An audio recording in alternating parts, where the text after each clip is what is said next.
Social media scroll করলেই আমরা কি দেখি?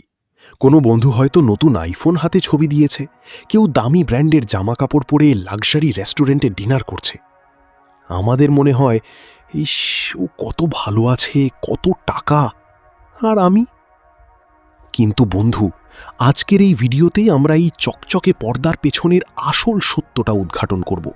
চলুন দেখি আমাদের দুই বন্ধু, রাকেশ আর সুরেশের গল্প। সুরেশ অফিস থেকে বেরোচ্ছে, হাতে দামি ফোন, শরীরে ব্র্যান্ডের পোশাক। সুরেশ এখন একটা সরকারি অফিসে চাকরি করে। ওর হাতে লেটেস্ট আইফোন, পরনে ব্র্যান্ডেড টি শার্ট। ফেসবুক খুললেই দেখবেন ওর লাক্সারি লাইফস্টাইলের আপডেট। দেখে মনে হয় সুরেশ বেশ আয়েশি জীবন কাটাচ্ছে। কিন্তু সত্যিটা কি জানেন? ওর বেতনের অর্ধেকের বেশি চলে যায় সেই ফোনের ইএমআই দিতে, আর বাকিটা খরচ হয় লোক দেখানো স্ট্যাটাস বজায় রাখতে। ওর কোনো সেভিংস নেই, বিনিয়োগ নেই। ও শুধু বাঁচি মানুষের প্রশংসার জন্য। অন্যদিকে রাকেশ, সে কোনো মতে টেনে টুনে দিন চালায়। তার হাতে কোনো দামি ফোন নেই, দামি ব্র্যান্ডের পোশাক নেই। সে তার সৃজনশীল কিছু গড়ার চেষ্টা করছে। সারা দিন তার মাথায় নতুন আইডিয়া, স্ক্রিপ্ট আর নিজের প্রজেক্ট নিয়ে কাজ। সবাই তাকে দেখে হয়তো ভাবে রাকেশ কিচ্ছু করতে পারল না। কিন্তু রাকেশের ব্যাংকে হয়তো কোনো বড় ব্যালেন্স নেই, কিন্তু তার মাথায় এমন এক সম্পদ আছে যা কাল তাকে অনেক দূর নিয়ে যাবে। এবার একটু ঠান্ডা মাথায় ভাবুন, সুরেশ যেটা করছে সেটা হলো ফেক রিচ লাইফস্টাইল। তার হাতে আইফোন আছে, কিন্তু তার আর্থিক স্বাধীনতা নেই। সে দাসত্বের শৃঙ্খলে বন্দী, সেই ইএমআই আর ঋণের শৃঙ্খলে। আর রাকেশ, সে এখন রিয়েল রিচ হওয়ার প্রসেসে আছে। সে তার বর্তমানের আনন্দ বিসর্জন দিচ্ছে ভবিষ্যতের স্বাধীনতার জন্য। সে জানে আজকের এই ছোট ছোট ত্যাগের ফল কাল বড় আকারে আসবে। বন্ধুরা, মনে রাখবেন, শো অফ আপনাকে সাময়িক বাহবা দেবে, কিন্তু দীর্ঘমেয়াদী মানসিক শান্তি দেবে না। চলুন দেখে নিই আসল ধনী বনাম নকল ধনীর পার্থক্য। Fake rich versus real rich. 1. সময় বনাম জিনিসের মূল্য। নকল ধনী, তারা জিনিসের পেছনে ছোটে। দামি ঘড়ি, দামি ফোন, এসব জিনিসের দাম কত তা নিয়েই তারা বেশি মাথা ঘামায়। সত্যি ধনী, তারা সময়ের মূল্য সবচেয়ে বেশি দেয়। তারা কোনো কিছু কিনতে গেলে ভাবেন, এই টাকা উপার্জন করতে আমার কত সময় লেগেছে।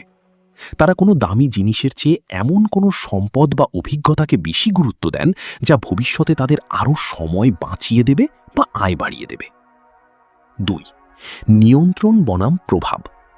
নকল ধনী, এরা চায় অন্য মানুষ তাদের সম্পর্কে কি ভাবছে তা নিয়ন্ত্রণ করতে। অন্যের চোখে নিজেকে সফল প্রমাণ করার তীব্র আকাঙ্ক্ষা তাদের ভেতর কাজ করে। সত্যি ধনী, তারা অন্যের দৃষ্টিভঙ্গি নিয়ে চিন্তিত নয়। তারা নিজেদের জীবনের নিয়ন্ত্রণ নিজের হাতে রাখতে ভালোবাসেন। তাদের কাছে স্বাধীনতা বা ফাইন্যান্সিয়াল ফ্রিডম মানেই হল অন্যের মতামতের তোয়াক্কা না করে নিজের পছন্দের কাজ করার ক্ষমতা। 3. ঝুঁকি নেওয়ার ক্ষমতা। নকল ধনী, এরা ঝুঁকিকে ভয় পায়। তাই তারা দামি পণ্য কেনার মাধ্যমে নিজেদের এক ধরনের নিরাপদ আবরণে ঢেকে রাখতে চায়। তাদের বড় ঝুঁকি হল পণ্যটির দাম কমে যাওয়া বা ঋণের কিস্তি শোধ করতে না পারা। সত্যি ধনী, তারা ঝুঁকি বোঝেন এবং তা গণনা করতে পারেন। তারা বিনিয়োগের ক্ষেত্রে এমন ঝুঁকি নেন যা ভবিষ্যতে বড় মুনাফা আনতে পারে। তারা জানে ঝুঁকি না নিলে সম্পদ বৃদ্ধি করা সম্ভব নয়। 4. সমস্যা সমাধানের ক্ষমতা। নকল ধনী, এরা সমস্যার মুখোমুখি হতে ভয় পায়। কোনো বড় বিপদে পড়লে তারা বিলাসবহুল জীবনযাপন ধরে রাখতে হিমশিম খায়। সত্যি ধনী, এরা সমস্যাকে সুযোগ হিসেবে দেখে। তাদের কাছে টাকা হলো কোনো বড় সমস্যার সমাধান, সলিউশন। তারা কোনো একটি সিস্টেম বা ব্যবসায় সমাধান তৈরি করেন, আর সেই বিনিময়েই তাদের কাছে টাকা আসে। 5. নীরবতা বনাম শোরগোল। নকল ধনী, এরা নিজেদের সাফল্য নিয়ে সবসময় সোশ্যাল মিডিয়ায় বা পরিচিত মহলে শোরগোল বা জাহির করতে পছন্দ করে।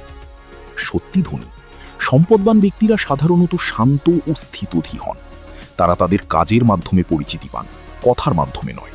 তাদের সাফল্যের জন্য কোনো বাহ্যিক প্রদর্শনী প্রয়োজন হয় না। তাদের সম্পদই তাদের পরিচয়। আজকের সুরেশরা হয়তো কাল দেউলিয়া হবে, কিন্তু আজকের রাকেশরা কালকের সফল উদ্যোক্তা হবে। আপনার চারপাশের মানুষগুলো কি দেখানোর জন্য বাঁচে, নাকি নিজের ভবিষ্যতের জন্য? কমেন্ট বক্সে অবশ্যই জানাবেন। যদি আজকের এই সত্যটা আপনাকে একটুও ভাবিয়ে থাকে, তবে ভিডিওটি শেয়ার করুন আপনার সেই বন্ধুদের সাথে যারা আসল আর নকল ধনীর পার্থক্যটা এখনও বোঝেনি।